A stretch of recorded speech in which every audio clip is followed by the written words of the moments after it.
TV Câmara Entrevista está de volta e hoje o tema é Direito Constitucional. Estamos contando com a presença do secretário-diretor jurídico da Câmara de Jacareí, Jorge Cespedes. Jorge, voltando aqui à nossa conversa sobre direito constitucional, eu queria que você falasse um pouquinho mais do impacto que a Constituição tem no dia a dia das pessoas. Bom, é um impacto, né, uma linha muito ampla, né? Só na relação ali dos direitos e garantias fundamentais, sem prejuízo de todos os outros direitos que a Constituição traz, nós temos mais de 50 previsões. Né? Então, desde a questão penal, forma de prisão, cumprimento de pena, a questão trabalhista, as formas que as relações de trabalho se estabelecem, o momento seguinte disso, que é o momento previdenciário, de uma eventual aposentadoria, de uma pensão. Então, a gama de direitos hoje ela é muito grande, né? Justamente por isso que ela recebeu esse nome de Constituição Cidadã, para contemplar a maioria ali dos seus indivíduos, né, que compõem. Mas a gente pode dar um exemplo, né, muito simples. Por exemplo, a questão do famoso dano moral, né, uma questão muito recorrente. Hoje o dano moral existe, essa proteção à imagem, ao nome do indivíduo, justamente por conta de uma previsão constitucional. Né? A Constituição prevê que qualquer ofensa a esse direito da personalidade, o nome de alguém, a imagem, essas situações, ela precisa ser ressarcida, precisa ser reparada. Né? Então, um exemplo muito claro é esse. Desde aquelas situações corriqueiras do dia a dia, uma negativação de nome, o falecimento de um ente querido por conta de uma ação de um particular ou de um órgão público, isso tudo reflete na vida do indivíduo por expressa decorrência da Constituição Federal. Como eu disse, nós temos aí questões penais, né, a forma que, quando o indivíduo começa o cumprimento de uma pena, recentemente em 2016 nós tivemos essa discussão muito acalorada, se ela seria logo após o julgamento da segunda instância ou se não, e isso tudo já vinha sendo previsto pela Constituição Federal e coube ao Supremo Tribunal Federal justamente dizer o que já estava pontuado pela Constituição. Então, são inúmeras as questões de ordem constitucional que nós vivemos no nosso dia a dia, mas a gente não tem essa leitura mais legalista. Perfeito. Jorge, no bloco anterior a gente falou um pouco sobre a questão do tema da digitalização que não está contemplado nessa Constituição vigente, né? Ela poderia ser abordada através de uma emenda, por exemplo? Timidamente ela foi, em 2022, foi feita uma emenda para colocar como um direito fundamental a proteção de dados, né, à luz do que a LGPD previu, que é a Lei Geral de Proteção de Dados. Então a Constituição ela foi ligeiramente modificada nessa parte, justamente para incluir essa proteção aos dados como um direito fundamental. Mas a nossa Constituição ainda é muito tímida. Né? Para você ter uma noção, assim, comparando, a Convenção de Budapeste, que tem mais de 30 anos praticamente, veja bem, quase a nossa idade constitucional, ela já traz várias regulamentações sobre tratamento de dados, questões de cooperação entre países, quando se tem um crime com rastros aí digital e tudo mais. Então, nosso acompanhamento do mundo digital ainda está muito lento. Outro exemplo é a questão do crime de stalking pela internet, que foi colocado no nosso Código Penal, não necessariamente na Constituição, mas vem com um certo atraso. Né? A maioria dos países civilizados já tem essa previsão há 10, 20, 30 anos. Né? Isso é fruto, basicamente, da evolução digital. Então, só passou a ter o stalking digital a partir do momento que a internet cresceu a um nível suficiente para esse tipo de situação. E nós estamos aí, de certa forma, na lanterna dessa atualização legislativa. Não menos por isso, o próprio Marco Civil da Internet também mostra muito isso. É, né? Uma legislação muito recente. E o Brasil só fez essa lei, né, por conta da pressão internacional. Enquanto os outros países já têm essa regulamentação há décadas, o Brasil está bem defasado. Então ele está aí tentando correr atrás desse prejuízo. Certo. Nos últimos anos também a gente tem visto a questão da ascensão da inteligência artificial, né? E a gente sabe que ela pode influenciar muito no pleito eleitoral. Você acha que futuramente a gente vai ter algum tipo de movimentação por parte dos políticos referente alguma norma, algum critério sendo elaborado na Constituição a respeito desse tema?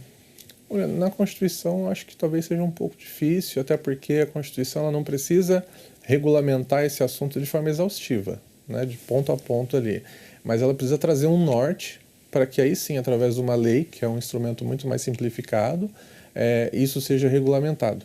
Como eu falei, acho que o ponto de partida desse assunto foi o Marco Civil da Internet, né? Então, a partir dali, nós tivemos algumas balizas, que inclusive já está sendo discutido até na Suprema Corte.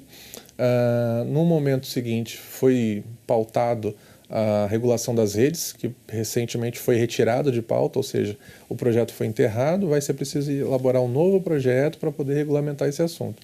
Então, o tema ele já está em discussão na sociedade, ele não vai ser regulamentado na íntegra dentro da Constituição, porque não é a função da Constituição esgotar essas regulamentações, né? A Constituição ela vai trazer o norte. Olha, no trato das questões de inteligência artificial, de internet ou do ambiente virtual, você precisa respeitar o mínimo que é. Ele vai colocar lá, né? Como já consta dessa emenda de 2022. Então, o norte está na Constituição, o básico, o essencial, o mínimo, né? A legislação que vem na sequência, aí sim ela esmiuça.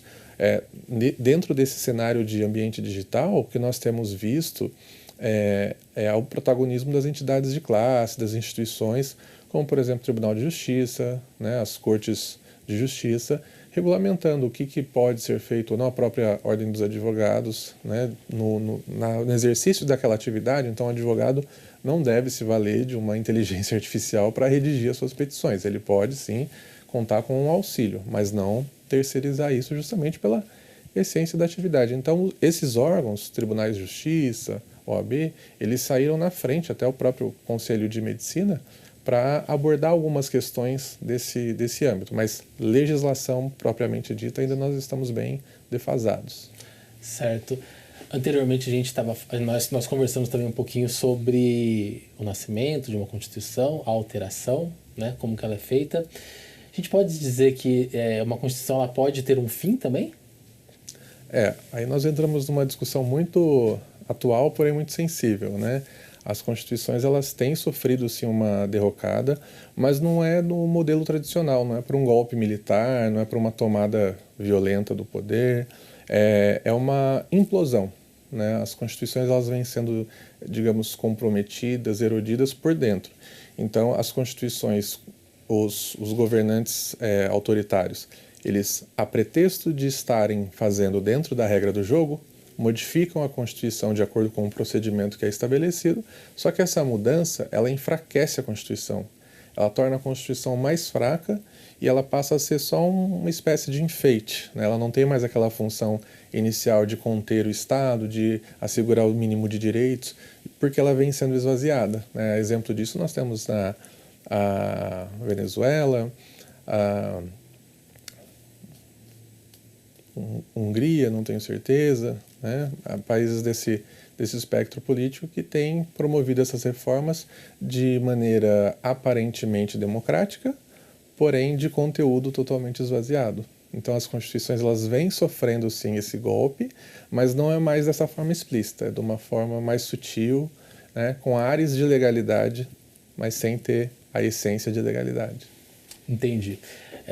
As constituições nascem de acordo com rupturas políticas ou sociais do momento. Você acha que elas morrem também de acordo com esse aspecto social e político também do momento? Sim, elas não diria que elas morrem, mas elas ficam numa sobrevida com esse recorte atual, né, desses últimos 20 anos, que tem havido esse movimento sutil, eu diria que até reptício de uma mudança discreta, né, da Constituição.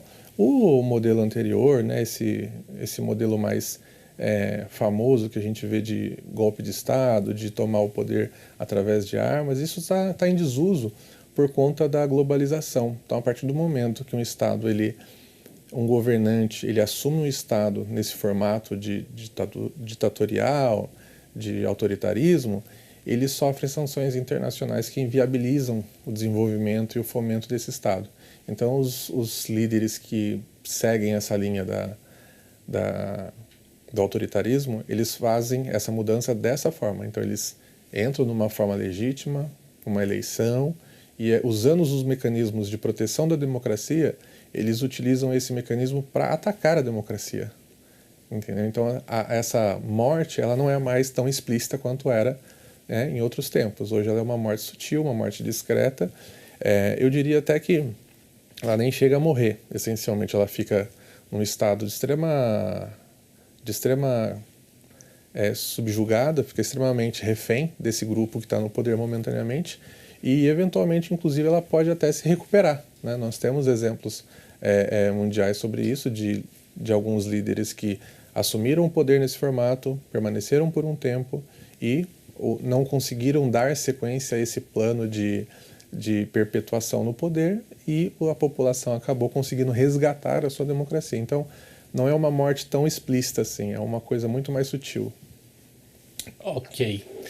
Jorge, mudando um pouquinho de assunto, você é servidor de carreira aqui da Câmara Municipal de Jacareí. Eu queria que você falasse um pouquinho para nós sobre como que a Constituição influencia no seu trabalho. Bom, hoje aqui na Câmara, né, a Constituição, na verdade, ela é de observância obrigatória por todo mundo, tanto quem trabalha no serviço público quanto quem trabalha no serviço privado. A diferença é que no serviço público ela é mais presente, né, ela tem mais elementos que a gente tem que seguir no dia a dia.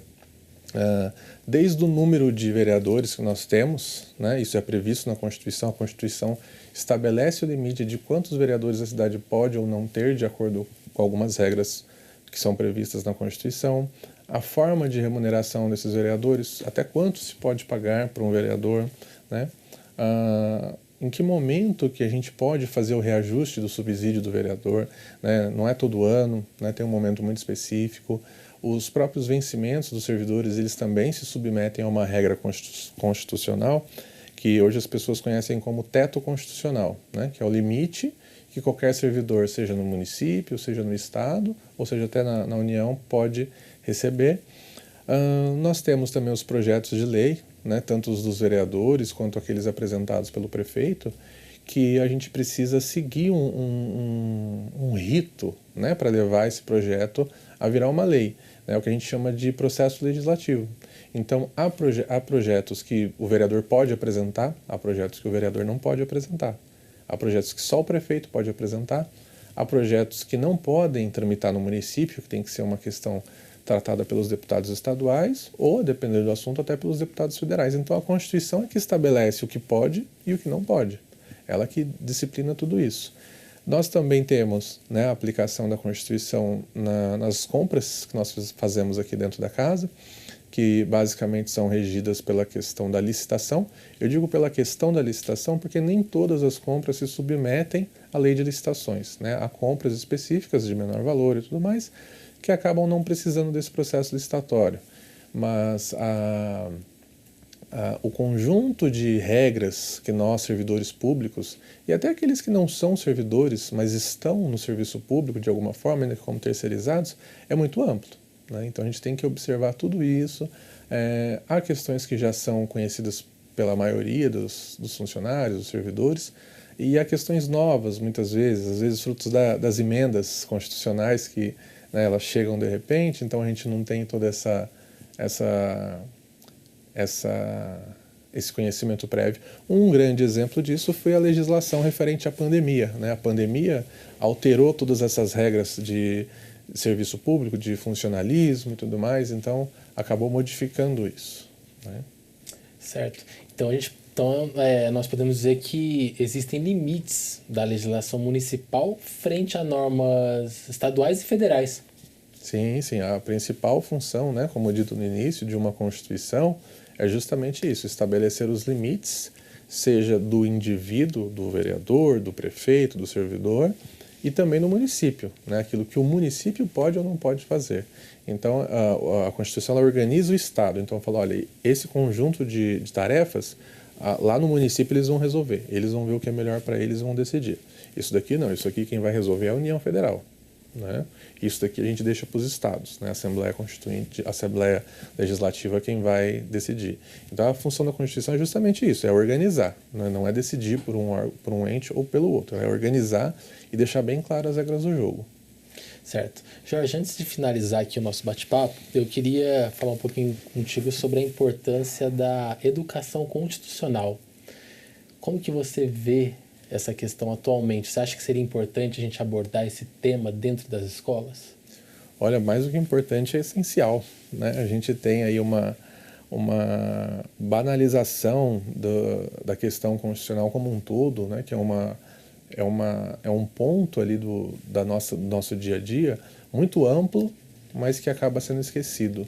Então, mais do que simplesmente talvez abordar, é uma coisa que precisa ser incrementada de forma permanente, né? As pessoas precisam se apropriar de fato, até para entender. Muitas vezes as pessoas aqui mesmo na Câmara, elas vêm pedir algo, demandar algo que é legítimo, é direito delas, né? E os vereadores têm esse dever de ouvir, de às vezes encaminhar, ou até, dependendo do assunto, de resolver.